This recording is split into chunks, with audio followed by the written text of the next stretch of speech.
Hello बच्चों, मैं हूं आपका पार्थ सर। कंप्लीट बायोलॉजी या बायोलॉजी से संबंधित किसी भी डाउट के लिए आज ही डाउनलोड करें डाउटनट ऐप। हेलो जी, नमस्कार, गुड इवनिंग। स्वागत है बच्चों आप सभी का डाउटनट लाइव पर। बेटा जी, आज हम जो चैप्टर स्टार्ट करने वाले हैं पुष्पीय पादपों में लैंगिक जनन। कल हम लोगों ने good evening good evening good evening आज हम पढ़ने वाले हैं कौन सा नेक्स्ट चैप्टर, अगला अध्याय पुष्पीय पादपों में लैंगिक जनन। कल हम लोगों ने देखा था क्या जीवों में जनन। आज हम बात करने वाले हैं, स्टार्ट करने वाले हैं कौन सा, पुष्पीय पादपों में लैंगिक जनन। तो सबसे पहला हमारी एनसीईआरटी में जो सबसे पहली चीज जो दे रखी है पुष्पीय पादपों में लैंगिक प्रजनन में, यहां से यहां तक कुछ नहीं दे रखा है जिससे क्वेश्चन उठेगा। सीधा सीधा बोल रहा हूं, यहां से यहां तक कुछ नहीं दे रखा है। सिर्फ यही दे रखा है क्या, इस पृथ्वी पर बहुत रंग बिरंगे क्या मिल रहे हैं, पुष्प मिल रहे हैं। वो पुष्पों से फिर क्या बनते हैं, फल बनते हैं और बीज बनते हैं। बस इतना सा, यहां से यहां तक, और कुछ भी नहीं है। बाकी आप जानते हैं पुष्प, पुष्प वर्ड तो सुना है ना। लेकिन आगे बढ़ने से पहले यहां पर कुछ नहीं है, लेकिन मैं आपको कुछ चीज बताना चाहता हूं, जरा ध्यान से सुनना। बेटा, इस पृथ्वी पर जितने भी पादप हैं उन पादपों को 5 भागों में बांटा गया है। थैलोफाइट सुना होगा नाम, ब्रायोफाइट, टेरिडोफाइट, जिम्नोस्पर्म, एंजियोस्पर्म। नाम सुने ना, सुने है ना सभी ने। अब इसमें जो आखिरी था कौन सा, एंजियोस्पर्म, जिसको हम क्या बोलते हैं, आवृत बीजी। तो याद रखना पुष्पीय पादप कौन होते हैं, आवृत बीजी होते हैं, यानी एंजियोस्पर्म होते हैं। और उन्हीं आवृत बीजियों के अंदर हम क्या पढ़ने वाले हैं, लैंगिक जनन देखने वाले हैं।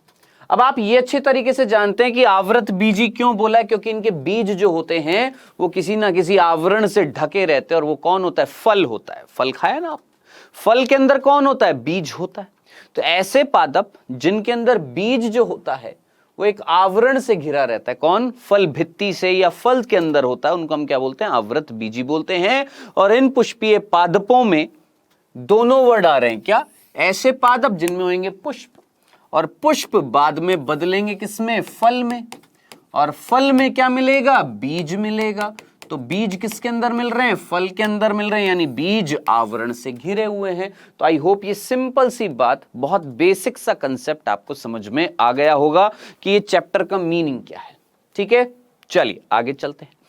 अब बात आ रही है, चैप्टर का नाम क्या था, पुष्पीय पादपों में लैंगिक जनन, यानी पुष्पीय पादप जो होते हैं उनमें लैंगिक जनन अगर हम देखें तो सीधी सी बात है, लैंगिक संरचना बार बार आता है। पादपों में लैंगिक संरचना कौन होती है, पुष्प होता है। किसमें, आवृत बीज में। भूलना मत, थैलोफाइट में नहीं होता पुष्प, ब्रायोफाइट में नहीं होता, टेरिडोफाइट में नहीं होता, जिम्नोस्पर्म में नहीं होता है।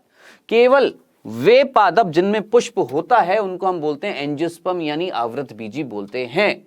तो लैंगिक संरचना कौन है, यहां पर पुष्प है। अब साहब इस पुष्प में क्या क्या चीजें मिल रही हैं वो आप अच्छे तरीके से जानते हैं, मैं जरा फटाफट आपको बता देता हूं क्या क्या मिलता है।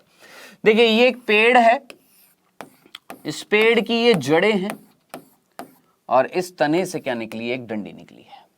इसका एक शाखा निकली है, इस तने से क्या निकली है, शाखा। इस शाखा पर ध्यान से सुनना, ये कलिका थी।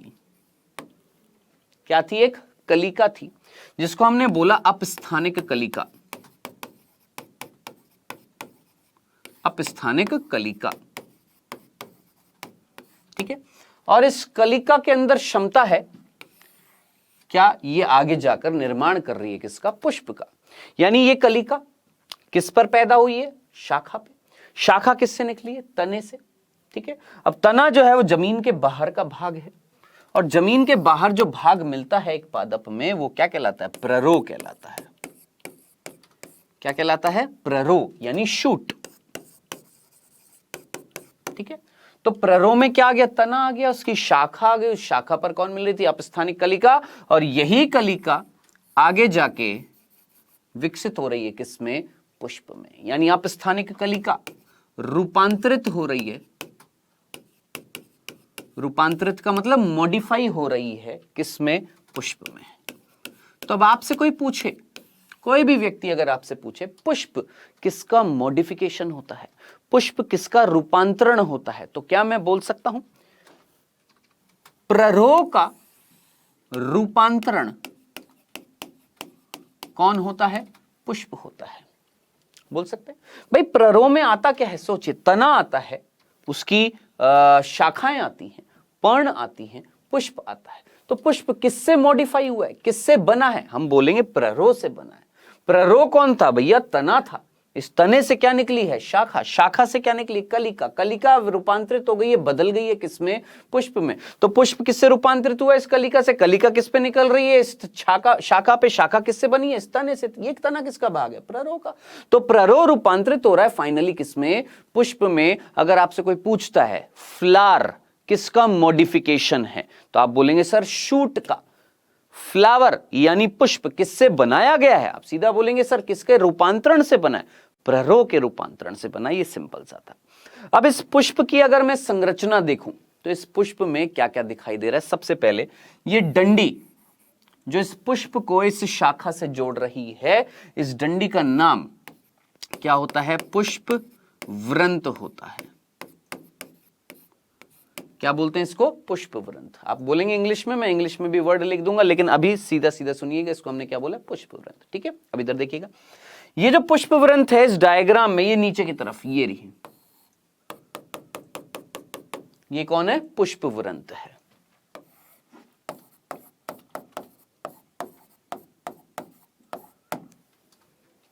ठीक है, अब ये पुष्प वृंत ऊपर जाकर फूल गई है। इसको मैं यहां पर दिखा देता हूं, देखिएगा।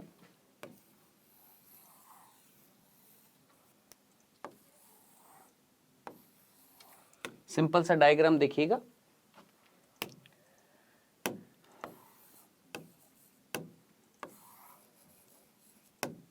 ठीक है, ये सिंपल से भाग दिखाई दे रहे हैं, यहां पर भी दिख रहे हैं इस तरीके से। चलो जी,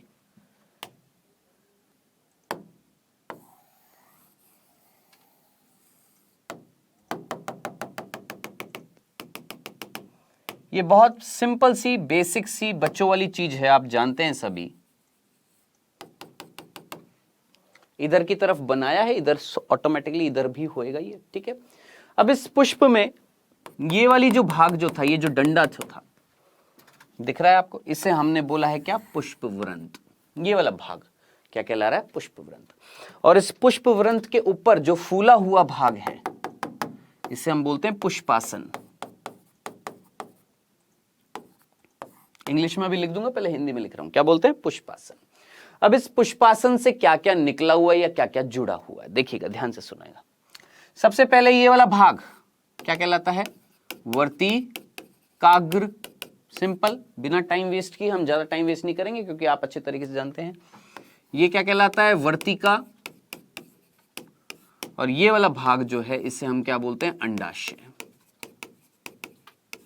इन तीनों को मिलाकर बोला जाता है क्या, स्त्री केसर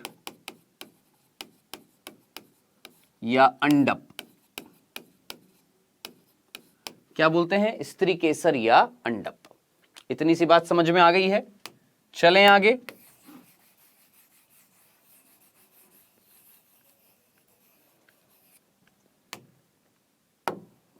यहां पर कौन थी बेटा, अपस्थानिक कलिका थी।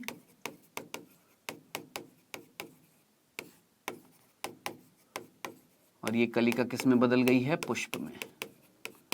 वृद्धि करी और बदल गई है पुष्प में। प्ररो का रूपांतरण है कौन, पुष्प। ये मैंने आपको बता दिया था। अब यहां पर मैं आपको दिखा रहा था, ये जो डंडी थी इसका नाम क्या था, पुष्पवृंत। इसका ऊपरी फूला हुआ भाग क्या कहला रहा है, पुष्पासन। पुष्पासन से कुछ संरचनाएं जुड़ी हुई हैं, जैसे वर्तिकाग्र, वर्तिका, अंडाशय, मिलकर क्या कहला रहे हैं, स्त्री केसर। स्त्री केसर इसके ऊपर टिका हुआ है। ये पूरा का पूरा स्त्री केसर है या नहीं, ये वाला भाग क्या कहला रहा है, स्त्री केसर। किसके ऊपर टिका हुआ है, पुष्पासन के ऊपर। चलो जी, ठीक है। अब ये देखिएगा, ये क्या कहलाता है आपका, तंतु। और ये क्या कहलाता है, परागकोश। इन दोनों को मिलाकर हम बोलते हैं पुंकेसर। ये भी किससे जुड़ा हुआ है, किससे जुड़ा हुआ है, सीधा पुष्पासन से। एक पत्ती, जो पुष्प में आपको रंग बिरंगी पत्तियां दिखाई देती हैं, इनको हम क्या बोलते हैं, दल। और वो पत्ती जब पुष्प खिल जाता है, खिलने के बाद इस तरीके से नीचे लटक जाती है, इनको हम क्या बोलते हैं, बाह्य दल। तो बाह्य दल बहुत सारे मिलेंगे तो बाह्य दल का समूह मिलेगा, वो समूह क्या कहलाएगा? बाह्य दलपुंज।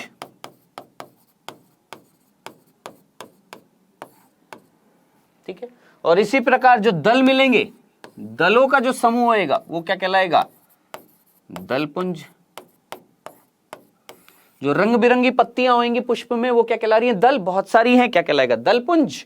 और ये जो हरी हरी सी होती है, आपने देखा होगा पुष्प जब खिल जाता है तो उसके अंदर जो हरी हरी सी देखी होगी ना आपने कहीं ना कहीं, पुष्प जब कलिका अवस्था में होता है, कली होता है, तो बाहर से हरी हरी पत्तियां सी होती हैं। पुष्प जब खिलता है तो वो हरी हरी पत्तियां नीचे आ जाती हैं, तो वो हरी हरी पत्तियां जो होती हैं उनको हम क्या बोलते हैं? बाह्य दल, जिनका समूह क्या कहला रहा है? बाह्य दलपुंज। और रंग बिरंगी जो होती है वो क्या कहलाती है? दल, इनका समूह क्या कहलाता है? दलपुंज। ये है स्त्री केसर और ये है पुंकेसर। सिंपल। तो कुल मिला के आपको एक पुष्प में ये संरचना दिखाई दे रही है, वही चीज यहां पर दिखा रखी है। वर्ती का बता रखी है, वर्ती काग्र दिखा रखी है, बाह्य दल बता रखा है, अंडाशय बता रखा है, ठीक है, तंतु बता रखा है, परागकोश बता रखा है और पंखुड़ी बता रखा है। ये पंखुड़ी जो है यानी दल। ठीक है, तो ये चीज हमारी बुक में दिखा रखी है, जो मैंने आपको ऑलरेडी यहां पर बता दी है, जो आप सभी जानते भी हैं, पढ़ा हुआ आप सभी ने। ठीक है, तो ये सिंपल सी चीज थी, ये सिंपल सी बात है। अब आप अच्छे तरीके से जानते हैं एक पुष्प के अंदर जो स्त्री केसर है वो किसको संबोधित करता है? मादा जननांग को।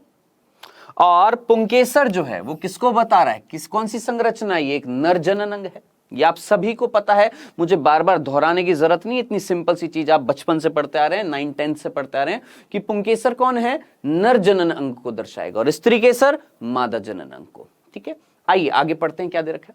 अब यहां पर पुष्प एक आकर्षक अंग है। हाँ, ऑब्वियस सी बात है, पुष्प एक आकर्षक अंग है। पुष्प एक आकर्षित करने वाली संरचना है। पुष्प जो है वो अनुराग, प्रसन्नता, विषाद, शोक, ये फालतू के जो वर्ड्स दे रखे हैं जिनसे कभी कोई आज तक क्वेश्चन उठा नहीं है, सौंदर्य विषयक, आभूषणात्मक, सामाजिक, धार्मिक, सांस्कृतिक महत्व की वस्तु है। ठीक है भैया, हम जानते हैं, बचपन से पढ़ते आ रहे हैं, इसमें कौन सी नई चीज है? भाई गुलदस्ता देते हैं, बिल्कुल देते हैं। कई धर्मों में जब, जैसे कई धर्म होते हैं, जब कोई व्यक्ति गुजर जाता है तो पुष्प वहां पर भी अर्पित किए जाते हैं, है ना। तो ये सारी चीजें हम जानते हैं, इससे कोई क्वेश्चन नहीं उठेगा। श्रृंगार के रूप में उपयोग में लेते हैं, हाँ बिल्कुल लिया जाता है, बिल्कुल लिया जाता है ना।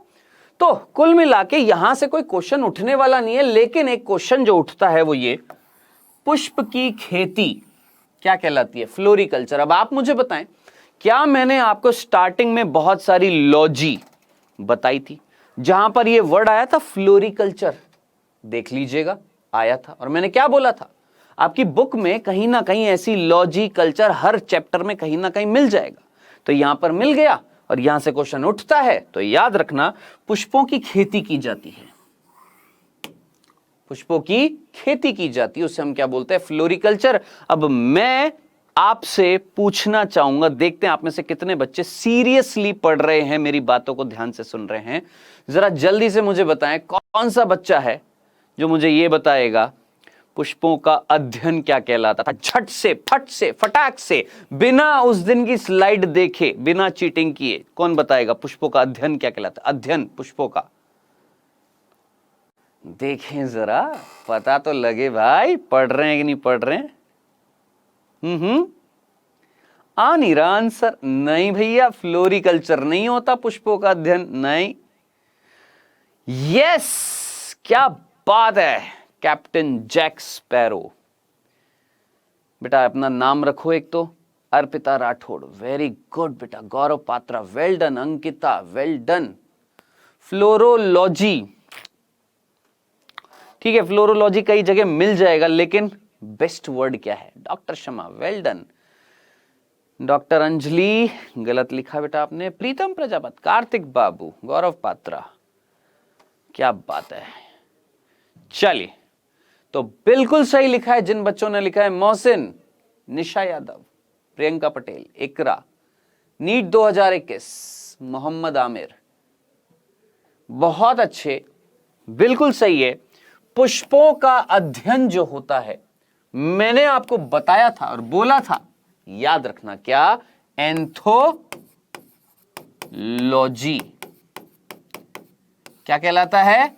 एंथोलॉजी कहलाता है, याद रखना। यहां पर नहीं लिखा हुआ है लेकिन मुझे पता लग गया कि आप सीरियसली पढ़ रहे हैं। वेल डन बेटा जी, वेरी गुड, मजे आ गए। चलिए आगे चलते हैं। तो इस स्लाइड में सिर्फ एक क्वेश्चन बनता है हमारा, क्या? पुष्पों की जो खेती होती है, खेती की जाती है, उसे हम क्या बोलते हैं? फ्लोरिकल्चर। और पुष्पों का अध्ययन एंथोलॉजी। चलें आगे, चलिए आगे चलते हैं बेटा जी। यहां पर नेक्स्ट अब हम बात कर रहे हैं निषेचन पूर्व संरचनाएं एवं घटनाएं। इंग्लिश के वर्ड यूज में करें। काहे भैया, इंग्लिश की क्लास में आए हो क्या? हिंदी का है ना मेरे ख्याल से, आप लोग हिंदी का है ना ये, तो मेरे ख्याल से हिंदी में ज्यादा पढ़े। आपको इंग्लिश में वर्ड चाहिए थे, ठीक है, मैं जल्दी से यहां पर बता देता हूं। हाँ, मैंने बोला था कि मैं बता दूंगा, चलो वो रह गया था, जल्दी से मैं बता रहा हूं फटाफट। जिसको सुनना है ध्यान से सुनिएगा। दलपुंज क्या कहलाता है? कोरोला। बाह्य दलपुंज क्या कहलाता है? कैलिक्स। या यहां पर लिख दूं, कैलिक्स, कोरोला और स्टेमन और पिस्टल या कार्पल बोलते हैं। कैलिक्स बना होता है किससे बेटा जी? आपके सेपल से। कोरोला बना होता है पेटल से।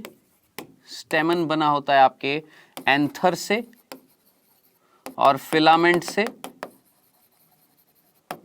और पिस्टल कार्पल बने होते हैं आपके स्टिग्मा, स्टाइल और ओवरी से। ठीक है, अब हिंदी में क्या है मेरे ख्याल से याद रखना।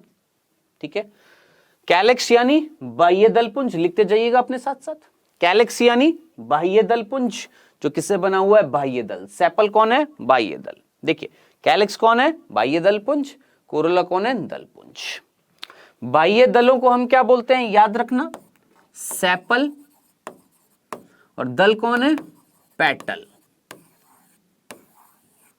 ठीक है, पुष्पासन यानी थैलेमस। और परागकोश यानी एंथर। तंतु यानी फिलामेंट। दोनों को मिलाकर स्टेमन। अंडा पिस्त्री केसर कौन था? पिस्टिल या कार्पल। और ये मिलकर क्या हो गया बेटा? वर्तिकाग्र, वर्तिका अंडाशय, वर्तिकाग्र स्टिग्मा, स्टिग्मा है। और वर्तिका स्टाइल है। और अंडाशय ओवरी है। ये तीनों मिलकर क्या कहला रही है? आपकी स्त्री केसर अंडा। ठीक है, तो ये बहुत सिंपल सी चीजें हैं। जिनको इंग्लिश में चाहिए था इंग्लिश में भी मैंने लिख दिया। आप कोशिश ये करना कि हिंदी में ही याद रखें। एंथोलॉजी तो फ्लावर का अध्ययन होता है। हाँ तो बेटा यही तो बताया था मैंने, एंथोलॉजी मतलब फ्लावर का अध्ययन। फ्लावर को हिंदी में क्या बोलते हैं? पुष्प बोलते हैं ना। हाँ सही है महवीश, मैंने भी तो यही बोला बेटा। मैंने कुछ गलत बोल दिया था क्या? यही तो बोला था। चलो, तो पुष्पों की खेती फ्लोरिकल्चर, पुष्पों का अध्ययन एंथोलॉजी। ठीक है, चलें आगे। अब आगे चलते हैं। अब बात आ रही है, हम यहां पर इन पादपों में क्या करने वाले हैं? इन पादपों में लैंगिक जनन करेंगे। लैंगिक जनन की घटनाएं आपको पता है, निषेचन से पूर्व क्या घटनाएं होंगी और निषेचन के बाद क्या घटनाएं होंगी। ये पिछले चैप्टर में हमने देखा था। 3 घटनाएं होती है ना लैंगिक जनन में, निषेचन से पूर्व, निषेचन के बाद और निषेचन, 3 होती है ना। तो निषेचन से पूर्व क्या क्या होने वाली है, जरा जल्दी से एक बार देखते हैं, फटाफट समझते हैं। कुछ देर के लिए कमेंट साइड में रखता हूं, पहले सुनो फिर मैं पूछ लूंगा, कोई दिक्कत होगी। ठीक है, तो देखिएगा ध्यान से सुनना कि पुष्प जब खिलता है तो उसके खिलने के लिए या पुष्प के बनने के लिए कौन उत्तरदायी होता है? तो हमारी एनसीईआरटी में लिखा हुआ है क्या कि कुछ हार्मोनल परिवर्तन आते हैं या कुछ संरचनात्मक परिवर्तन आते हैं। क्या बोला? हार्मोनल परिवर्तन आते हैं, संरचनात्मक परिवर्तन आते हैं, जिसके कारण पुष्पीय आध्यक बदल जाता है। किसमें? पुष्प में। ठीक है, अब आप बोलेंगे सर क्या लिखा हुआ, समझ में नहीं आया। सीधा सा बिंदु है, समझना बेटा, ध्यान से सुनना। क्या कि एक पादप में, कौन से पादप में? पुष्पी पादप में हार्मोन्स में चेंज आएगा या हार्मोन पैदा होएगा। अब कौन सा हार्मोन पैदा होएगा जिसके कारण पुष्प का निर्माण होएगा, तो वो मैं आपको जरा जल्दी से बता देता हूं, क्योंकि ये 11th क्लास में आया था। बता देता हूं जरा जल्दी से। क्या एक हार्मोन होता है जिसका नाम होता है फ्लोरिजन या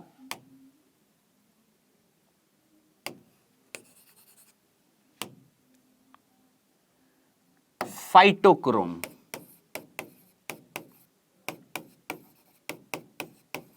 भूलना मत, क्या होता है बेटा? एक हार्मोन होता है जिसका नाम होता है, भूलना मत, कौन सा? फाइटोक्रोम। और ये फाइटोक्रोम जो होता है ये उत्तरदायी होता है किसके निर्माण के लिए? एक कलिका, कलिका मैंने आपको बताई थी, कौन सी? कोई अपस्थानिक कलिका थी,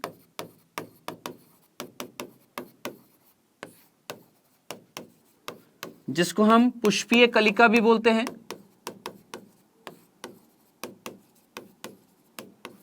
या जिसको हमने यहां पर पुष्पीय आध्यक भी बोला है।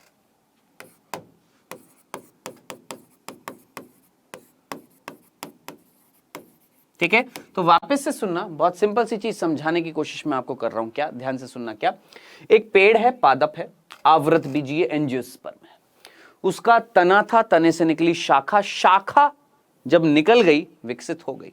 अब उस पेड़ के अंदर एक हार्मोन का निर्माण हुआ जिसका नाम था फाइटोक्रोम। ठीक है, और ये फाइटोक्रोम हार्मोन जो है ये क्या करेगा? ये निर्माण करेगा किसका? एक कलिका का। किसका निर्माण करेगा? एक कलिका का। अब ये कलिका विकसित होएगी, विकसित होएगी और निर्माण कर देगी, परिपक्व होएगी और बना देगी क्या? पुष्प। तो अब आप मुझे बताएं, उस पेड़ के अंदर हार्मोन में चेंज आया या हार्मोन का निर्माण हुआ जिससे एक संरचना का निर्माण हुआ। तो संरचनात्मक परिवर्तन आया किसके कारण? हार्मोन के कारण, जिससे किसका निर्माण हुआ है? पुष्प का निर्माण हुआ है। ये सिंपल सी कहानी थी जो हमारी बुक में नहीं बताई गई है, लेकिन मुझे बतानी जरूरी थी।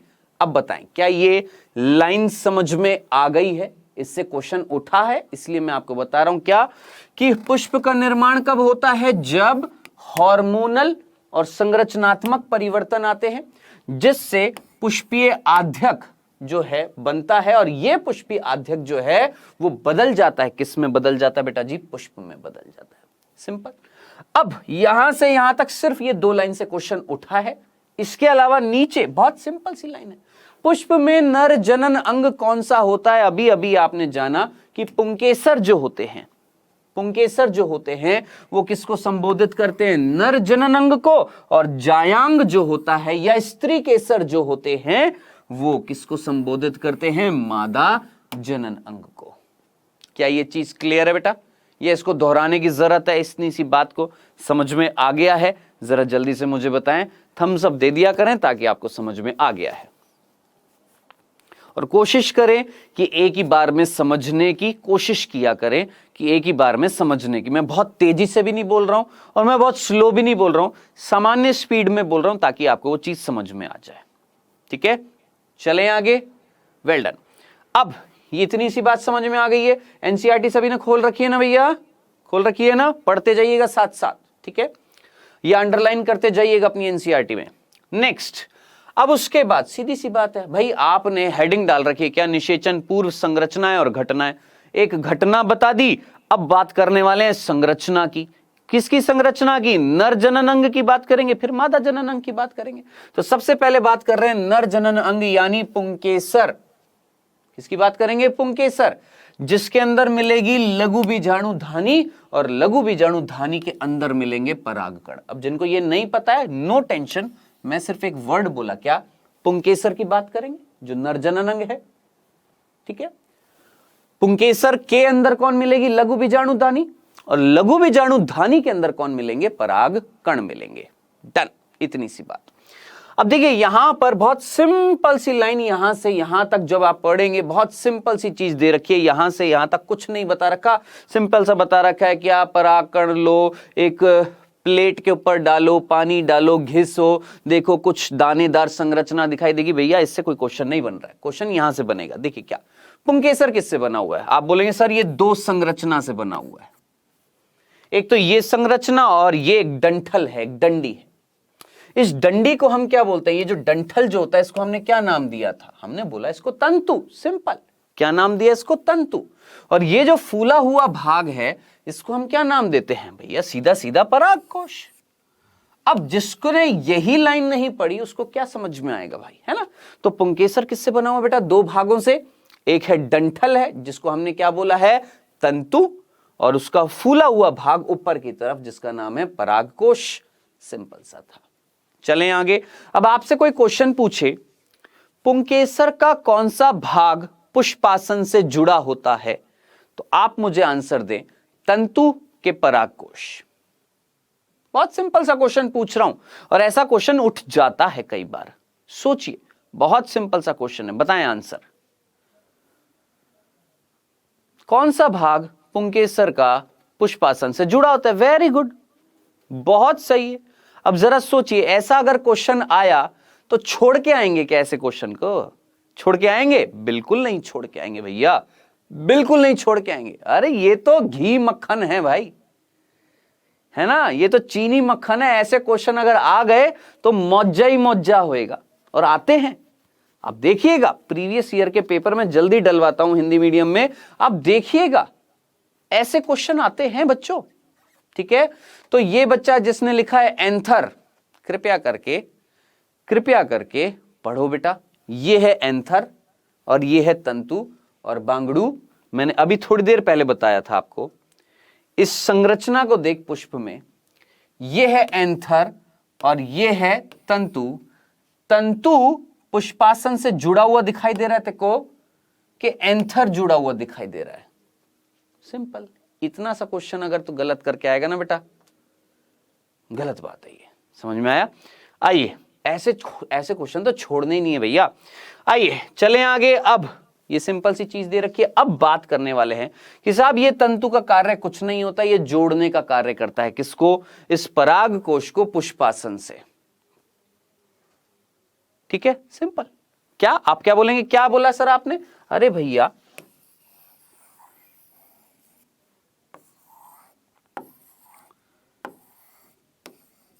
ये है परागकोश और ये है तंतु।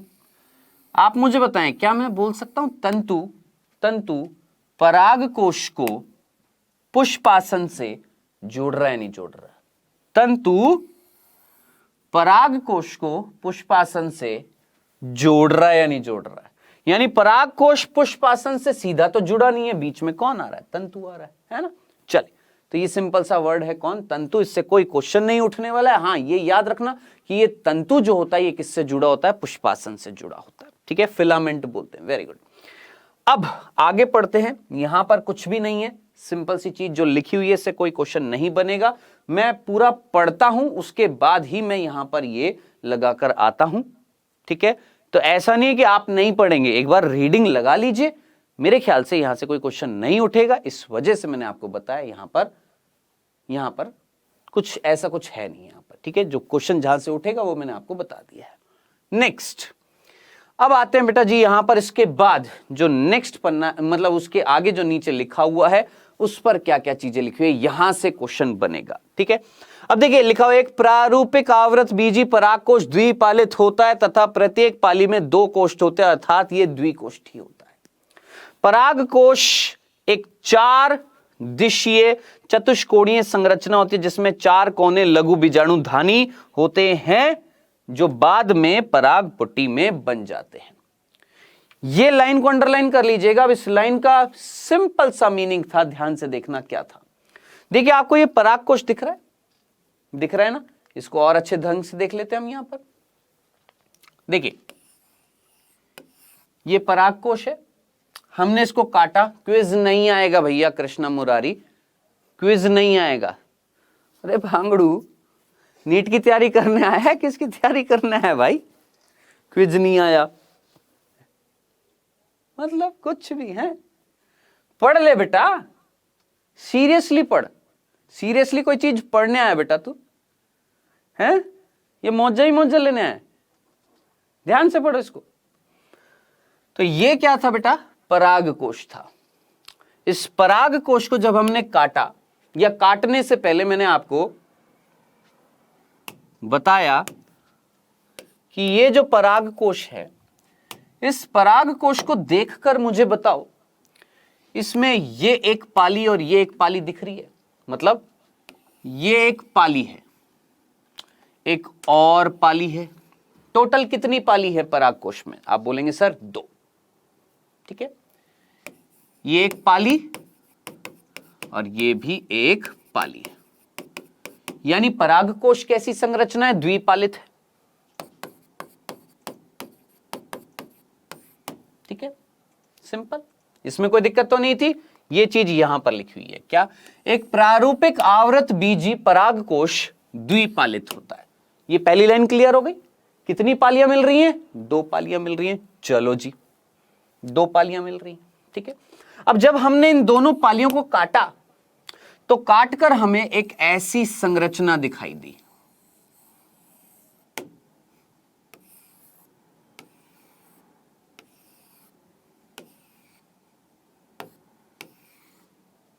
ठीक है, ये एक पाली थी, ये भी एक पाली थी। कितनी पालियां दिख रही हैं आप बोलेंगे सर 2।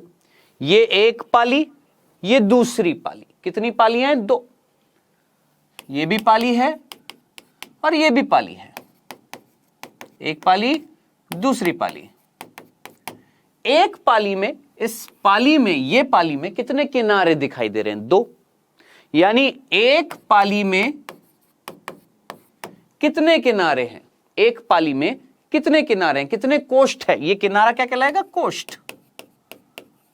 कितने कोष्ठ है? 2। यानी एक पाली जो है वो द्विकोष्ठीय है ना। यही लाइन यहां पर लिखी हुई है, देखिए क्या लिखा हुआ है, प्रत्येक पाली में 2 कोष्ठ होते हैं। अर्थात ये एक जो है, एक पाली जो है ये द्विकोष्ठीय है। ये वाली भी कैसी है? द्विकोष्ठीय है। टोटल कितने कोष्ठ मिल रहे हैं? 4 कोष्ठ मिल रहे हैं। टोटल अगर मैं देखूं, इस टोटल पराग कोश में कितने कोष्ठ मिल रहे हैं? एक पाली में 2 और दूसरी वाली पाली में भी 2 मिल रहे हैं। टोटल कितने कमरे हो गए हैं? टोटल कितने किनारे हो गए हैं? 4 हो गए। अब 4 किनारे अगर हो जाएंगे तो क्या मैं बोल सकता हूं एक पराग कोश में 4 क्या मिल रहे हैं? चतुष्कोणीय संरचना मिल रही है। चतुष्कोणीय संरचना मिल रही है, एक चतुष्क संरचना मिल रही है। इस प्रत्येक संरचना को, ये जो किनारा जो है, इसको हम बोलते हैं लघु बीजाणु धानी। सिंपल, क्या नाम दिया है? लघु बीजाणु धानी। तो अब आप मुझे बताएं टोटल कितनी लघु बीजाणु धानी मिल रही है? आप बोलेंगे सर टोटल यहां पर 4 कोनों पर लघु बीजाणु धानी मिल रही है। कितने कोनों पर? 4 कोनों पर क्या मिल रही है? लघु बीजाणु धानी मिल रही है। यानी एक चतुष्कोणीय संरचना मिल रही है, 4 लघु बीजाणु धानी मिल रही है। मेरे ख्याल से यहां तक ये 4 लघु बीजाणु धानी आपको समझ में आ गई हैं। ये इसमें भी कंफ्यूजन है बेटा, आ गया? चलें आगे। कंफ्यूजन तो नहीं था। हाँ, 4 कोष्ठ हैं, प्रत्येक कोष्ठ क्या कहलाएगा? ये कोष्ठ क्या कहलाएगा? लघु बीजाणु दानी। तो 4 लघु बीजाणु दानी हो गई है।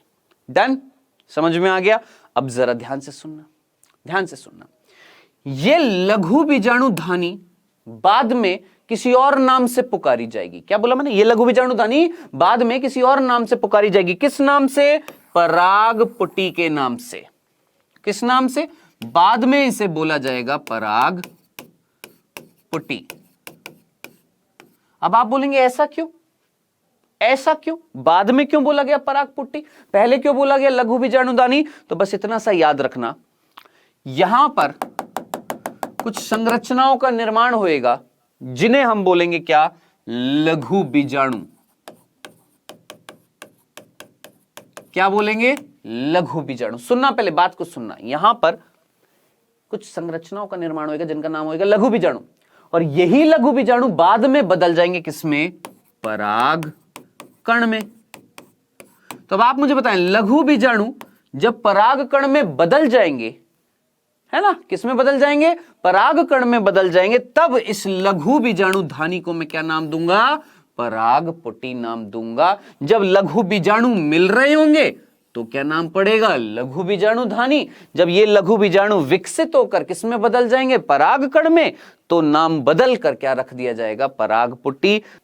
चलें आगे। अब ये वाला पन्ना हमारा पूरा का पूरा हो गया। अब इसके बाद इसके नीचे क्या लिखा हुआ है? लघु बीजाणु धानी की क्या देखने वाले हैं? संरचना। अब किसकी संरचना देखने वाले हैं? इसकी। ये जो लघु बीजाणु धानी थी ना, इसकी संरचना देखने वाले हैं। जो एक लघु बीजाणु धानी जैसी मिलेगी, ऐसी दूसरी भी मिलेगी, ऐसी तीसरी भी मिलेगी, ऐसी ही चौथी मिलेगी। यानी हम किसकी संरचना देखने वाले हैं? इन किनारों की संरचना देखने वाले हैं, एक कोष्ठ की संरचना देखने वाले हैं। ठीक है, आइए क्या लिखा हुआ है यहां पर? बहुत सारी चीजें लिखी हुई हैं जिसको मैं जरा जल्दी से आपको फटाफट यहां पर बता देता हूं। देखिए क्या लिखा हुआ है। ये मान लेते हैं, इसी तरीके से था ना, ये एक किनारा था ना, ठीक है, इस तरीके से होंगे, 4 किनारे होंगे, एक ये, एक ये, एक इधर, एक इधर। ठीक है, आइए ये किसकी संरचना देख रहे थे बेटा जी? हम यहां पर इस लघु बीजाणु धानी की क्या देखने वाले हैं? यहां पर संरचना देखने वाले हैं। ठीक है, आइएगा ध्यान से देखते हैं। इतने से भाग को, सिर्फ इतने से भाग को मैं बना रहा हूं, देखिएगा।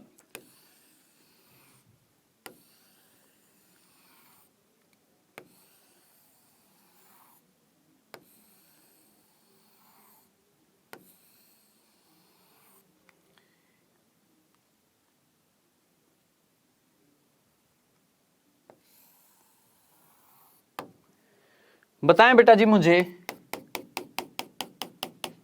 कितनी स्तर मैंने यहां पर बना दी हैं? ऐसे ये भी स्तरें हैं। ठीक है, कोशिकाएं हैं इनमें बच्चों,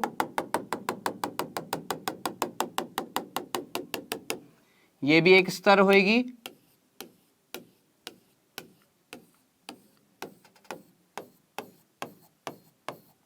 कोशिकाएं होंगी,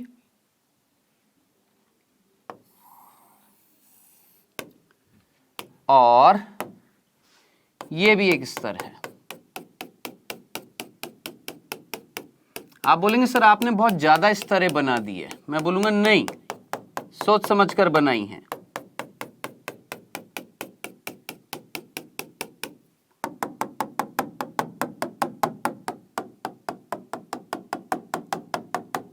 जिनको पता है बहुत अच्छी बात है, अब जिनको नहीं पता है वो कृपया करके ध्यान से सुनना बेटा।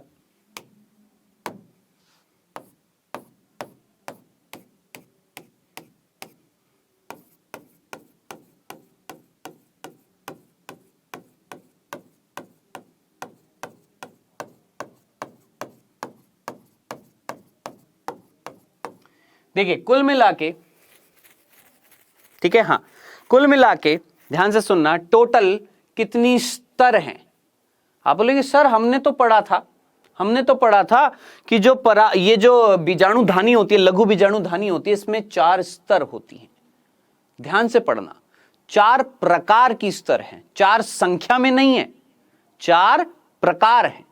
संख्या में नहीं देख रहा, संख्या में तो आपको ज्यादा दिख रही है, देखो कितनी, 1 2 3 4 5 6 दिख रही है भैया यहां तो, है ना। तो अब ध्यान से सुनना कौन कौन सी स्तर मिलती है, देखिएगा। सबसे पहले सबसे बाहरी स्तर, जिसको हम आप अच्छे तरीके से जानते हैं, कई बच्चों ने आंसर दे भी दिया है, क्या? बाह्य स्तर, एपिडर्मिस। ठीक है, फिर उसके नीचे एक होती है, ये कितनी होती है? केवल एक होती है, एक स्तरीय होती है। फिर उसके नीचे ये वाली दिख रही है आपको, इसको हम क्या बोलते हैं? अंतस्थीसियम। क्या बोलते हैं? अंतस्थीसियम।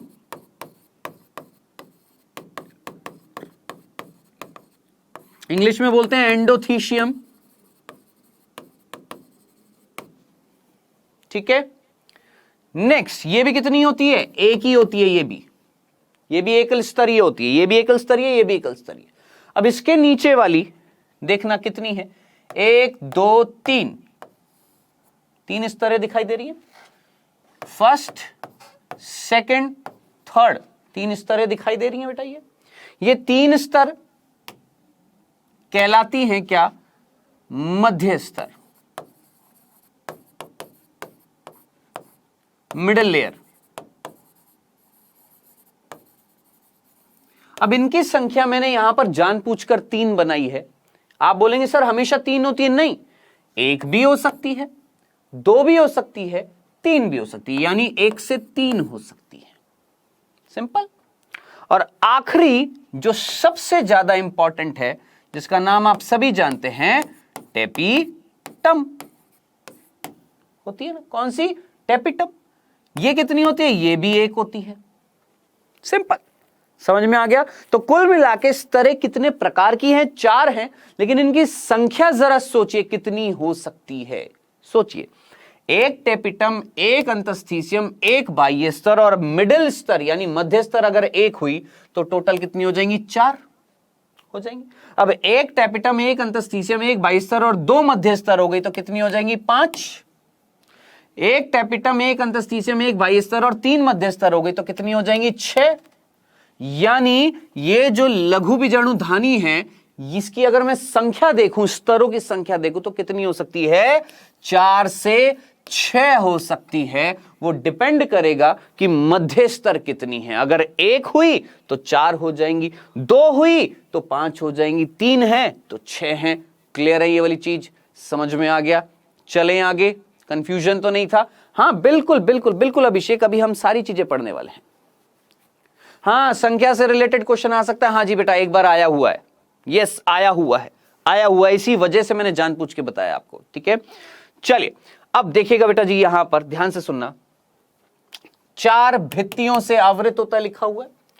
कौन कौन सी है, एपिडर्मिस बाह्य त्वचा, एंडोथीशियम यानी अंतस्थीसियम, मध्य परत और टेपिटम। बाहर की ओर से जो 3 परतें हैं वो संरक्षण का कार्य कर रही है, यानी ये जो 3 स्तर हैं, कौन कौन सी बेटा जी, यहां पर दिखा देता हूं अगर दे रखी है कौन कौन सी, ये 3, ये वाली जो 3 है, या इसमें हमारे इस डायग्राम में टेपिटम को छोड़कर बाकी जो 3 हैं वो हमारी एनसीईआरटी की लाइन सीधा सीधा बोल रही है क्या, बाहर की ओर से जो 3 परतें हैं। अब 3 परतें कौन सी हो जाएंगी, सबसे बाहर एपिडर्मिस, फिर एंडोथीशियम, फिर मध्य स्तर होंगी ना। यानी ये जो 3 परतें होंगी, इनका कार्य क्या है, संरक्षण करना, यानी सुरक्षा देना। एक आवरण बना रही है जो क्या कर रहा है, सुरक्षा दे रहा है। और पराग कोश के स्फुटन में मदद करती है। क्या बोला, पराग कोश के स्फुटन में मदद करती है, ठीक है। हाँ जी, कितनी परतें थी बेटा, ये 3 परतें, कौन कौन सी, अंतस्थीसियम बाह्य स्तर या बाह्य त्वचा, अंतस्थीसियम और मध्य स्तर। तो ये 3 स्तर जो हैं, कौन कौन सी, अंतस्थीसियम, बाह्य स्तर और मध्य स्तर, इनका कार्य हमारे यहां पर बुक में दे रखा है क्या, कि ये 3 परतें जो हैं ये संरक्षण का कार्य कर रही हैं, सुरक्षित रख रखी है।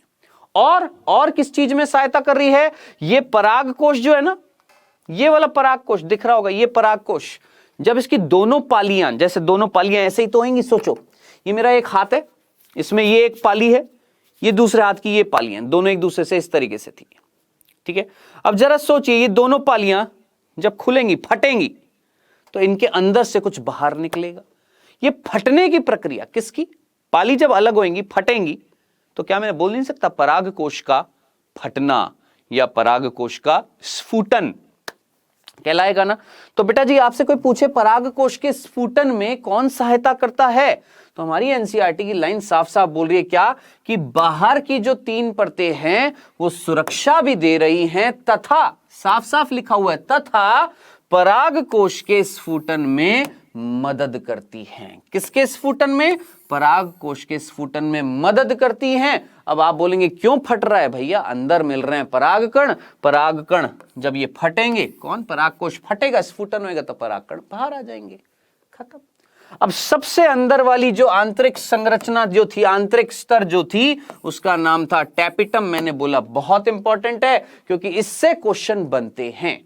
तो बेटा कॉपी में ना साथ साथ लिखते जाइएगा, साथ साथ लिखते जाइएगा कॉपी में। क्या 4 स्तर, संख्या मैंने आपको बता दी, कौन सी क्या कार्य कर रही थी ये मैंने आपको बता दिया है अभी।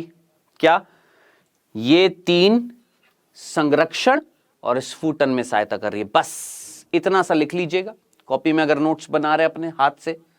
और टैपिटम में स्टार बनाकर लिखना। क्या लिखेंगे कि टैपिटम जो होती है उसमें 3 बिंदु याद रखने आपने टैपिटम से। पहला, ध्यान से सुनना, ये टैपिटम जो होती है ये पोषण देती है किसको, जो अंदर लघु बीजाणु होंगे या परागकण होंगे, जो लघु बीजाणु परागकण में बदलेंगे उनको क्या देगी, पोषण देगी। यानी बुक में लिखा हुआ है परागकण, तो आपको परागकण याद रखना है, या इसमें क्या लिखा हुआ है विकासशील परागकण, मतलब लघु बीजाणु जब परागकण में होंगे तो उनको पोषण देगी कौन, टैपिटम। ठीक है, तो टैपिटम का पहला कार्य लिख सकते हैं आप। चलिए दूसरा, टैपिटम की कोशिकाएं सघन जीव द्रव्य की बनी होती हैं। अब सघन जीव द्रव्य का मतलब जब कोशिका के अंदर जीव द्रव्य बहुत गाढ़ा होगा, कैसा होगा, बहुत गाढ़ा जीव द्रव्य होगा, तो हम क्या बोलेंगे, सघन जीव द्रव्य मिल रहा है, याद रखना। दूसरा बिंदु टैपिटम में। तीसरा, इनमें केंद्रक जो होते हैं वो 1 से अधिक होते हैं। यानी आपसे क्वेश्चन पूछा जाएगा केंद्रक एक मिलता है कि 1 से अधिक मिलता है, आप बोलेंगे सर 1 से अधिक मिलेंगे। ठीक है, तो टैपिटम में कितने बिंदु याद रखने बेटा जी, 3 नहीं 4, 3 नहीं 4। आप बोलेंगे सर अभी तो आपने 3 बताए, चौथा भी बताने वाला हूं, पहले ध्यान से सुनना। देखिएगा टैपिटम में साथ साथ लिखते जाइएगा। पहला बिंदु क्या याद रखना बेटा जी, टैपिटम क्या देती है, पोषण देती है। किसको, परागकणों को या लघु बीजाणुओं को, डन, इतना सा। दूसरा, पोषण देती है।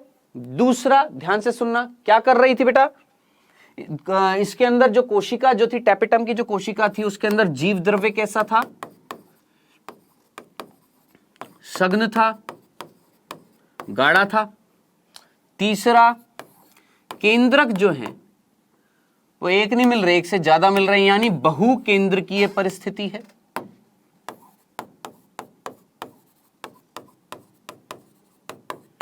कैसी परिस्थिति है, बहुकेंद्रकीय। ठीक है, अब आप मुझे बताएंगे सोच समझकर, एक कोशिका के अंदर बहुकेंद्रकीय परिस्थिति कब होती है, जब उसमें कोशिका द्रव्य विभाजन होता है या नहीं होता है। अब जिसको इस क्वेश्चन का आंसर आता है इट मींस उसको याद है कोशिका विभाजन की विधि। जिसको नहीं आता है जरा जल्दी से मैं आपको एक सिंपल सी चीज बता रहा हूं, देखना, ध्यान से सुनना। देखिए ये एक कोशिका है, उस कोशिका के अंदर एक केंद्रक है। इस कोशिका को विभाजन करना है तो सबसे पहले इसका केंद्रक का विभाजन होता है। इसे हम क्या बोलते हैं, केंद्रक विभाजन। केंद्रक विभाजन यानी कैरियोकाइनेसिस। ठीक है, फिर इसके बाद होता है कोशिका द्रव्य विभाजन। इस तरीके से अंदर की तरफ कोशिका द्रव्य विभाजन यानी कोशिका द्रव्य विभाजन, जिसको हम क्या बोलते हैं, साइटोकाइनेसिस। अब आप मुझे बताएंगे कोशिका द्रव्य विभाजन जब पूरा हो जाएगा तो 2 कोशिकाएं बन जाएंगी, आप बन जाएंगी ना। अब जरा सोचिए, एक कोशिका के अंदर एक केंद्रक है, यहां पर जो 2 कोशिका बनेंगी प्रत्येक कोशिका के अंदर एक केंद्रक होएगा ना। अब जरा सोच समझकर मुझे बताएं, अगर मैं आपसे बोलूं एक कोशिका जिसके अंदर मैंने केंद्रक विभाजन करा दिया और मैंने कोशिका द्रव्य विभाजन नहीं कराया, तो उस कोशिका में कितने रह जाएंगे, 2 केंद्रक रह जाएंगे या नहीं रह जाएंगे। मैंने ये नहीं कराया, मैंने केवल ये कराया, केंद्रक विभाजन कराया, कोशिका द्रव्य विभाजन कराया नहीं, तो कोशिका के अंदर 2 केंद्रक रह गए। अब वापस से ये दोनों केंद्रक विभाजन करेंगे, 2 से कितने हो जाएंगे, 4 हो जाएंगे। फिर नहीं कराया क्या, कोशिका द्रव्य विभाजन। अब जरा सोचिए, इस परिस्थिति में ये कोशिका के अंदर बहुत सारे केंद्रक आ जाएंगे या नहीं आ जाएंगे? आ जाएंगे ना। अब ये परिस्थिति क्या कहलाएगी? बहुकेंद्रकीय कोशिका कहलाएगी। क्या कहलाएगी? बहुकेंद्रकीय कोशिका कहलाएगी ना। अब जरा दिमाग लगाएं, ऐसा विभाजन क्या कहलाता है? भूलना मत, मुक्त केंद्रकीय विभाजन। यानी एक ऐसा विभाजन, मुक्त केंद्रकीय विभाजन, एक ऐसा विभाजन जिसमें क्या नहीं होएगा? कोशिका द्रव्य विभाजन नहीं होएगा, केवल केंद्रक का विभाजन होता रहेगा। कोशिका के अंदर केंद्रकों की संख्या बढ़ती जाएगी। सीधी सी बात है। कैसी कोशिकाएं बन जाएंगी बेटा जी हमारे पास? बहुकेंद्रकीय कोशिकाएं बन जाएंगी। वही चीज यहां पर शायद लिखी होगी। अगर लिखी हुई है तो अच्छी बात है, नहीं लिखी हुई है, आपसे पूछा गया है। लिखी हुई नहीं, आपसे यहां पर पूछा गया। क्या आप सोच सकते हैं कि किस प्रकार से एक टैपिटल कोशिका द्विकेंद्रकीय बन सकती है? लिखा हुआ नहीं है, आपसे पूछा गया है। मैंने ध्यान नहीं दिया था ये वाली चीज का, लेकिन मैंने आपको आंसर बता दिया है। वेरी गुड बेटा जी। बताएं, समझ में आ गया यहां से यहां तक? कोई दिक्कत तो नहीं थी? चलें आगे, चलें आगे चलते हैं। देखिएगा, यहां से यहां तक यही चीज लिखी हुई थी। अब इसके आगे क्या लिखा हुआ है जो मैं आपको फटाफट बता देता हूं। ये तो कोशिकाओं की स्तर की बात कर ली है, यहां पर सब कुछ था, ठीक है। अब लिखा हुआ है इन स्तरों के अंदर एक ऊतक मिल रहा है, और इस ऊतक को हम क्या बोलते हैं? सिंपल बीजांडकाय या बीजाणुजन ऊतक बोलते हैं। क्या बोलते हैं? बीजाणुजन ऊतक। आवाज नहीं आ रही? आवाज आ रही है ना बच्चों? आ रही है ना? क्या बोलते हैं? बीजाणुजन ऊतक बोलते हैं। तो बीजाणुजन ऊतक किससे घिरा हुआ है? आप बोलेंगे सर 4 प्रकार की स्तरों से घिरा हुआ है। यह संरचना क्या कहला रही है? लघु बीजाणुधानी। यहां पर यह लिखा हुआ था और कुछ नहीं लिखा हुआ है, ठीक है। तो यह संरचना यहां पर दे रखी है, इतना सा याद रख लेना। अब आगे चलते हैं, आइएगा फटाफट। अब हम पढ़ने वाले हैं क्या? लघु बीजाणु जनन। अब देखिए, लघु बीजाणु जनन बहुत सिंपल सी चीज दे रखी है। मैं जल्दी से फटाफट आपको बता देता हूं क्या है लघु बीजाणु जनन। देखिएगा, ये जो बेटा ऊतक था, कौन सा ऊतक था? लघु बीजाणु जन ऊतक जो था। कौन सा ऊतक है? लघु बीजाणु जन ऊतक। इस ऊतक की जो कोशिकाएं हैं, ये वाली, ठीक है। इस ऊतक की कोशिकाएं जो हैं, विशिष्ट प्रकार की कोशिकाएं हैं, जिनको हम क्या बोल रहे हैं? लघु बीजाणु मात्र कोशिका। क्या नाम दिया है? लघु बीजाणु मात्र कोशिका। इन लघु बीजाणु मात्र कोशिका की अगर मैं बात करूं, मान लेते हैं यहां पर ये एक लघु बीजाणु मात्र कोशिका है और ये द्विगुणित है। क्या है बेटा जी? ये द्विगुणित है, ठीक है। अब 2 लघु बीजाणु मात्र कोशिका जो हैं, या 3 दिखा देता हूं, 4 दिखा देता हूं, ये अपने चारों तरफ एक स्तर का निर्माण करती हैं। अपने चारों तरफ एक स्तर का निर्माण कर रही है, ठीक है।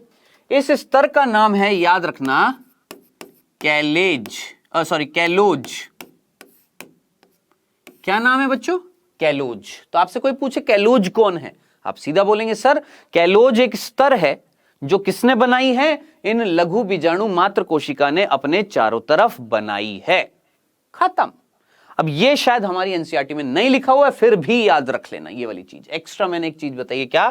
कैलोज एक स्तर है जो लघु बीजाणु मात्र कोशिका के चारों तरफ बन रही थी, ठीक है। अब क्या होगा? अब क्या होएगा? देखिएगा, ध्यान से सुनना। ये चीज समझ में आ गई थी ना, कोशिका द्रव्य विभाजन, ये चीज क्लियर है ना? देखिएगा, ध्यान से सुनना। अब एक चीज है, क्या? ध्यान से देखना। ये एक कोशिका, मान लेते हैं लघु बीजाणु मात्र कोशिका है ये। इस लघु बीजाणु मात्र कोशिका ने अपने चारों तरफ एक स्तर बना रही थी, कौन सी? कैलोज। अब इस लघु बीजाणु मात्र कोशिका ने, आपके में लिखा हुआ है, बहुत अच्छी बात है, मेरे में भी फिर तो लिखा होगा, चल कोई बात। ये जो लघु बीजाणु मात्र कोशिका है, इसमें हुआ अर्धसूत्री विभाजन। क्या हुआ? अर्धसूत्री विभाजन। और ये हम 11वीं कक्षा में ऑलरेडी पढ़ चुके हैं, और जिनको पता नहीं है याद रखना, जब एक द्विगुणित कोशिका में विभाजन होता है कौन सा, अर्धसूत्री, तो कुल 4 कोशिकाएं बनती हैं, और चारों होंगी कैसी, अगुणित, यानी गुण सूत्रों की संख्या हो जाती है आधी, इसलिए नाम में क्या आ रहा है, अर्धसूत्री। अर्ध का मतलब आधा, सूत्री का मतलब गुण सूत्र, तो गुण सूत्रों की संख्या क्या हो गई है, आधी हो गई है, कौन सा, विभाजन करके, अर्धसूत्री विभाजन करके। ठीक है, लेकिन क्या ये कोशिका एक दूसरे से अलग अलग है, जुड़ी जुड़ी हैं? आप बोलेंगे सर जुड़ी हुई है, क्यों, जरा सोचिए क्यों, क्योंकि बाहर एक आवरण था, कौन सा, कैलोज।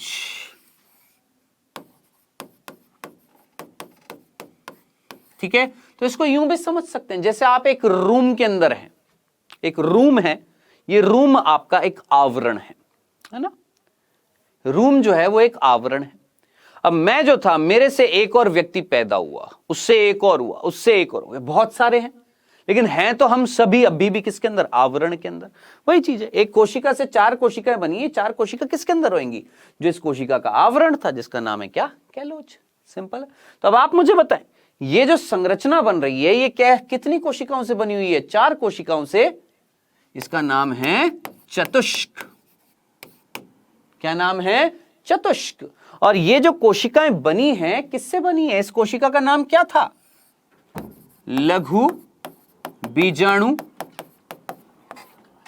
मात्र कोशिका था। क्या नाम था, लघु बीजाणु मात्र कोशिका था ना। लघु बीजाणु मात्र कोशिका जो थी, उसमें क्या हुआ, अर्धसूत्री विभाजन, जिससे, ठीक है, क्या कर रही है, कोशिका अर्धसूत्री विभाजन कर रही है, जिससे 4 कोशिकाएं बन रही हैं। प्रत्येक कोशिका को हम बोलते हैं लघु बीजाणु। अब सुनिए, जिनको समझ में नहीं आया, सोचो, मैं एक लघु बीजाणु मात्र कोशिका हूं, ठीक है, या ध्यान से सुनो, ये मान लेते हैं एक लघु बीजाणु मात्र कोशिका है, ये दिख रहा है ना, ये कौन है, एक लघु बीजाणु मात्र कोशिका है, और इस लघु बीजाणु मात्र कोशिका ने अपने चारों तरफ एक बना लिया है, क्या, आवरण। क्या ये एक आवरण है। अब अंदर ही अंदर ये लघु बीजाणु मात्र कोशिका ने अर्धसूत्री विभाजन करा, और अंदर ही अंदर 4 कोशिका बन गई। अब जरा सोचिए, वो 4 कोशिका भी किस आवरण से घिरी होंगी, इसी कैलोज से घिरी होंगी या नहीं होंगी। आया समझ में? तो मेरे ख्याल से ये चीज क्लियर हो गई होगी, प्रैक्टिकली मैंने आपको कर कर बता दिया, दिखा दिया है। चलें आगे। हाँ जी, कैलोज के अंदर देखो, कैलोज तो बेटा एक आवरण है, कार्बोहाइड्रेट से बनी हुई है। कौन, कैलोज। ठीक है, अब ये कैलोज कर क्या रही थी, किसी बच्चे ने क्वेश्चन पूछा, सर ये कैलोज कर क्या रही है। देखिएगा, देखिए कैलोज इन कोशिकाओं ने अपने चारों तरफ स्रावित करी थी। क्यों करी थी, हालांकि डिटेल में चला जाएगा, बस इतना सा देखिएगा, ध्यान से सुनना बेटा। मान लो ये एक लघु बीजाणु मात्र कोशिका और ये दूसरी लघु बीजाणु मात्र कोशिका है। ठीक है, आप जानते हैं 2 पादप कोशिका एक दूसरे से जुड़ सकती हैं, और वो संरचना जो 2 पादप कोशिका को जोड़ती है उसका नाम क्या होता है, प्लाज्मोडेस्मेटा। क्या होता है, प्लाज्मोडेस्मेटा। अब जरा सोचिए, अगर प्लाज्मोडेस्मेटा इन दोनों के बीच में था तो इसका कुछ भाग यहां से यहां जा सकता है, या इसका कुछ भाग यहां से यहां जा सकता है। अरे भैया, ये आगे जाकर यही कोशिका युग्मक बनाने वाली है, मैं चाहूंगा कि इसका कुछ अंश यहां चला जाए या इसका कुछ भाग यहां चला जाए, नहीं ना। तो मुझे इस प्लाज्मोडेस्मेटा जो ये बन रहा था इसको तोड़ना पड़ेगा। कैसे तोड़ा मैंने नहीं तोड़ा, इन कोशिकाओं ने तोड़ दिया, अपने चारों तरफ एक आवरण बना लिया। इसने भी अपने चारों तरफ एक आवरण बना लिया जो खत्म कर देगा इन दोनों के बीच का जो संबंध जो था, जो प्लाज्मोडेस्मेटा, उसको खत्म कर दिया। तो इतना डिटेल में अभी जाने की जरूरत नहीं है, कोई पूछने वाला नहीं है आपसे नीट के एग्जाम में। लेकिन जरूर याद रखना कैलोज भित्ति जो थी वो लघु बीजाणु मात्र कोशिका के ऊपर मिल रही थी। ठीक है, अब जरा सुनिए, लघु बीजाणु मात्र कोशिका में अर्धसूत्री विभाजन हुआ, 4 लघु बीजाणु बने जो कैलोज भित्ति के अंदर मिल रहे हैं। ये संरचना क्या कहला रही है, चतुष्क, और ये बनने की प्रक्रिया क्या कहला रही है, लघु बीजाणु जनन। इस प्रक्रिया को हम क्या बोल रहे हैं, लघु बीजाणु जनन। समझ में आ गया? चलें आगे। क्लियर है ये वाली चीज? तो बस यही चीज यहां पर दे रखी है। क्या? लघु बीजाणु जनन का मतलब क्या था? सीधा सीधा बीजाणु जन्म ऊतक जो थी उसकी प्रत्येक कोशिका क्या कहला रही है? लघु बीजाणु चतुष्क बनाएगी, जिसे हमने क्या बोला है? लघु बीजाणु मात्र कोशिका। लघु बीजाणु मात्र कोशिका या पराग मात्र कोशिका भी बोल देते हैं। कई बच्चे कंफ्यूज होंगे, सर कहेंगे सर आपने तो बोला था लघु बीजाणु मात्र कोशिका, यहां तो लिखा हुआ है पराग मात्र कोशिका। तो बेटा याद रखना, या तो लघु बीजाणु मात्र कोशिका बोल दो या पराग मात्र कोशिका बोल दो, एक ही चीज है।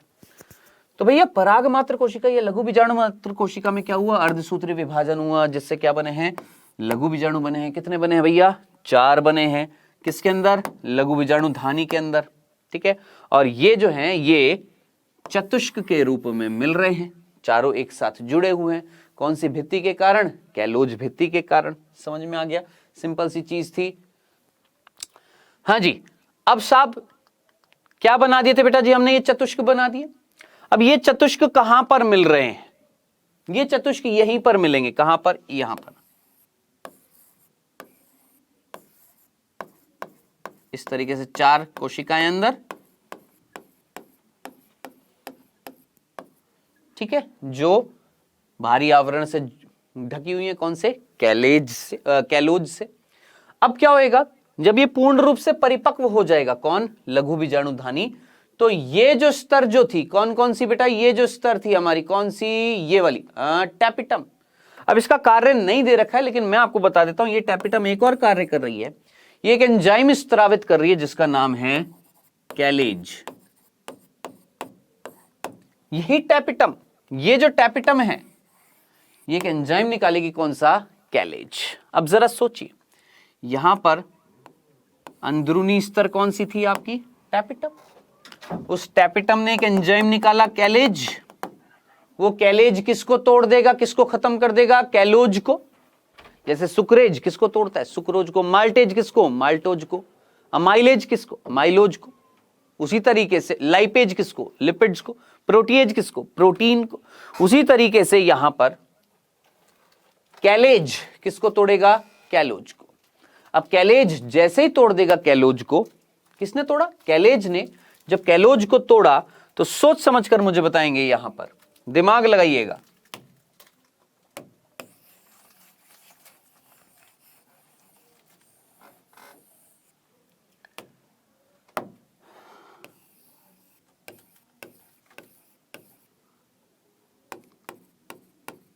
यही थी ना भाई, ये हमारी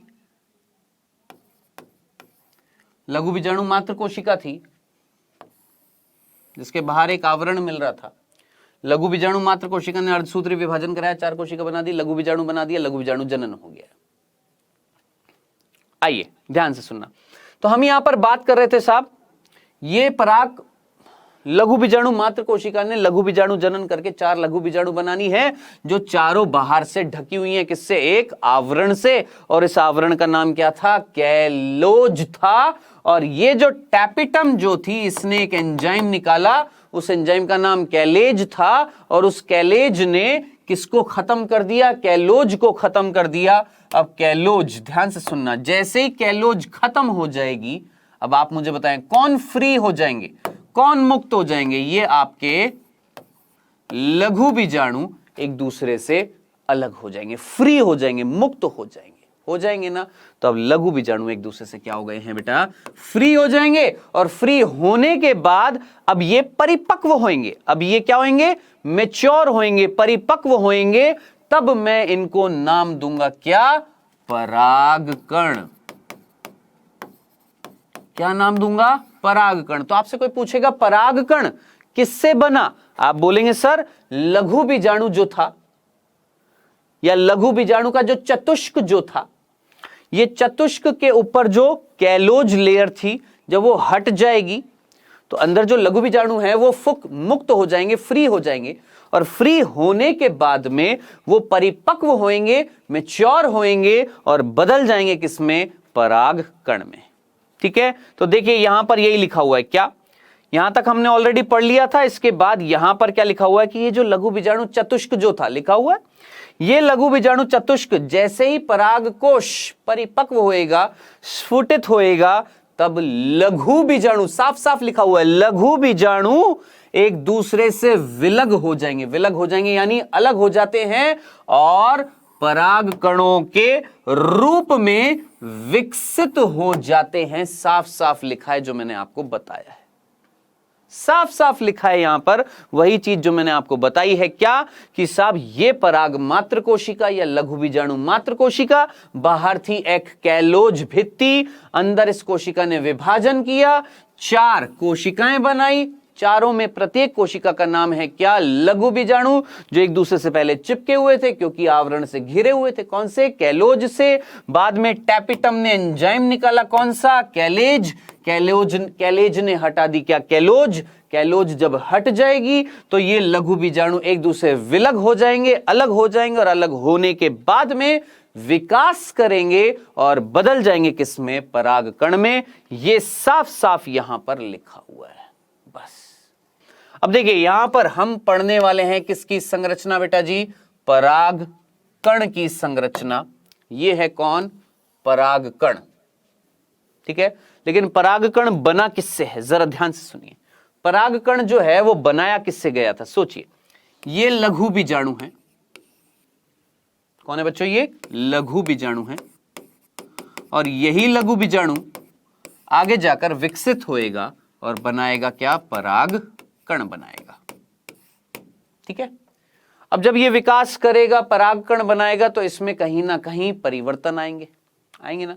विकास करेगा ना कौन? लघु बीजाणु, तो कुछ ना कुछ परिवर्तन आएंगे कि नहीं आएंगे? बिल्कुल आएंगे। अब क्या क्या परिवर्तन आएंगे देखिएगा, जरा जल्दी से ध्यान से देखना। हम पराग कण बनाने वाले हैं। सबसे पहले इस लघु बीजाणु में क्या आएगा देखिएगा। इसके अंदर ये जो केंद्रक है विभाजन करेगा, लेकिन ये विभाजन जो होएगा ये हम बोलेंगे कि समान नहीं होएगा, असमान होएगा। एक बनेगा छोटा केंद्रक और एक बनेगा बड़ा केंद्रक। क्या बोला भैया हमने? एक बनेगा छोटा केंद्रक और एक बनेगा बड़ा केंद्रक। जो छोटा केंद्रक है कहलाएगा जनन केंद्रक, और बड़ा जो है वो क्या कहलाएगा? कायिक। कायिक केंद्रक। ध्यान से सुनते जाइएगा फटाफट। ठीक है, फिर इनके बीच में कोशिका द्रव्य का क्या हो जाएगा? विभाजन हो जाएगा। किसका विभाजन हो जाएगा? कोशिका द्रव्य का। समझना बेटा, नहीं तो नहीं समझ में आएगा। क्या लघु बीजाणु में क्या परिवर्तन आया? केंद्रक विभाजित करता है, 2 केंद्रक बनाता है, एक छोटा एक बड़ा। तो जरा सोचिए, पहले कैरियोकाइनेसिस करा दिया, फिर साइटोकाइनेसिस करा दिया। पहले केंद्रक का विभाजन करा दिया, अब कोशिका द्रव्य का विभाजन कर दिया। अब यहां पर ये जो कोशिका बनी है, ये वाली कोशिका, अब इस कोशिका को मैं क्या बोलूंगा? जनन कोशिका। क्यों? क्योंकि इसके अंदर जो केंद्रक मिल रहा है वो क्या कहला रहा है? जनन केंद्रक। और ये वाली कोशिका क्या है? ये वाली कोशिका कौन है? कायिक कोशिका। क्योंकि इसके अंदर जो केंद्रक मिल रहा है उसका नाम क्या है? कायिक केंद्रक है। समझ में आ गया? हाँ, इसको नलिका कोशिका भी बोलते हैं। वेरी गुड, नलिका कोशिका बोलते हैं। ठीक, समझ में आ गया? अब क्या होएगा आगे देखिएगा। अब 2 परिस्थिति हैं, या तो यूं की यूं रह जाए ये परिस्थिति, क्या 2 कोशिकाएं रह जाए,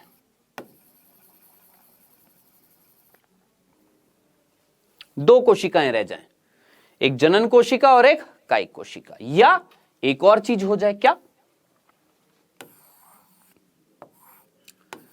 कायिक कोशिका तो एक ही है, कायिक कोशिका जो थी वो तो एक ही है। ये जो जनन कोशिका के अंदर जो केंद्रक था ये विभाजन कर ले, और करने के बाद कोशिका द्रव्य का भी विभाजन हो जाए। तब आप मुझे बताएं क्या परिस्थिति दिखाई दे रही है? या तो 2 कोशिकीय,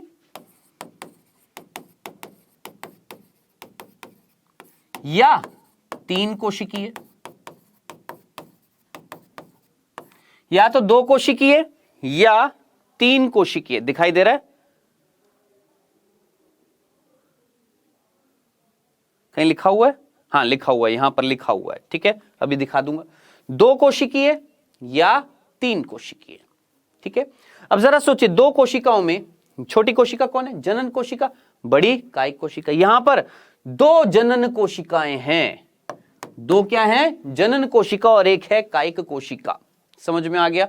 यहां तक चीज समझ में आ गई। अभी परागकण नहीं बना है। अब क्या होएगा देखिएगा, अब ध्यान से सुनना। अब क्या होएगा, ध्यान से सुनिएगा। अब ये जो संरचना बनी है, इस संरचना के ऊपर एक आवरण बनाया जाएगा।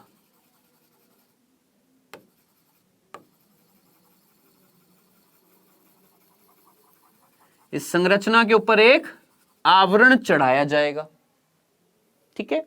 और यह आवरण जो होएगा, इसको हम बोलेंगे बाह्य चोल, एक्साइन। और इसके अंदर जो आवरण है, जो आपको दिख रहा होगा ये काला काला सा, ये है क्या, अंतःचोल, जिसे हम इंटाइन बोलते हैं। अब जरा सोचिए, क्या पहले से कौन मिल रहा था? जरा सोचिए, ये कौन है? दिमाग लगाएं, ये कौन है? ये अंतःचोल है। ये है कौन? अंतःचोल। पहले से मिल रहा है। हमने तो केवल एक आवरण चढ़ाया है। हमने तो केवल एक आवरण चढ़ाया है। और ये जो आवरण चढ़ाया है, इसको हमने क्या बोला है? बाह्य चोल बोला है। अब साहब, ये आवरण कहां से आया? है ना? अब ये आवरण कहां से आया? तो ये आवरण भी कौन सा? बाह्य चोल भी बनाती है कौन?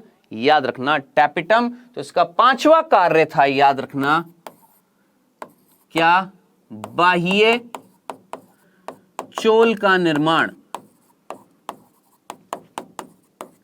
तो याद रखना, बाह्य चोल जो होएगा यहां पर, जो इनके ऊपर डाला जाएगा, इन लघु बीजाणुओं के ऊपर बनाया जाएगा, वो कौन डालेगी भैया? आपकी टैपिटम डालेगी। समझ में आ गया? फाइनली हमने क्या बना दिया है साहब? ये एक संरचना बना दी है। इस संरचना में हमने बोला है क्या? परागकण, जिसमें सबसे बाहर आवरण है जिसका नाम है बाह्य चोल, अंदर है कौन? अंतःचोल, पहले से था। हाँ जी, स्पोरोपोलिन की बनी होती है, अभी हम डिस्कस करेंगे। लेकिन ये जो बाह्य चोल एक जगह से पूर्ण नहीं है, एक जगह पर पूरा नहीं है, उस जगह को हम क्या बोलते हैं? आप जानते हैं, उसको हम क्या बोलते हैं? जनन छिद्र। और ये जनन छिद्र कौन सी कोशिका के पास होएगा? इस कोशिका के पास, जिसका नाम क्या था? नलिका कोशिका के पास होएगा, क्योंकि यही कोशिका आगे जाके निर्माण करने वाली है। इसी जनन छिद्र से निर्माण होएगा किसका? पराग नलिका का। किसका निर्माण होएगा? पराग नलिका का निर्माण होएगा। किससे? इस जनन छिद्र से। तो इसी के साथ आज जो हमने पढ़ा है, इसको एक बार रिवाइज करिएगा। ये अभी परागकण पूरा हमने अभी नहीं पढ़ा है, ये आएगा। जनन छिद्र, मतलब यहां तक हमने ऑलमोस्ट 80% चीज पढ़ ली है। बस इसमें थोड़ी सी चीजें बतानी जरूरी है कि साहब ये बाह्य चोल किससे बना हुआ है? स्पोरोपोलिन होएगा, युबिष्कण होएंगे, ठीक है। पराग नलिका यहां से विकसित होएगी और उसी के साथ ये हमारा खत्म हो जाएगा क्या? परागकण की आंतरिक संरचना। और उसके बाद एक सिंपल सी चीज होगी क्या? परागकण जो होते हैं वो रोग उत्पन्न करते हैं, श्वसन रोग, दमा, श्वसनी शोथ। उसके अलावा इनको उपयोग में लिया जाता है किससे? आहार के रूप में। ये भी पढ़ेंगे। और फिर स्टार्ट हो जाएगा बेटा जी हमारा क्या? हमारा मादा जनन तंत्र। इसको भी हम जल्दी से खत्म करेंगे। और खत्म करने के बाद हम फिर पढ़ेंगे क्या? परागण। किसकी बात करेंगे? परागण। Tata, bye bye, take care, पढ़ते रहिए।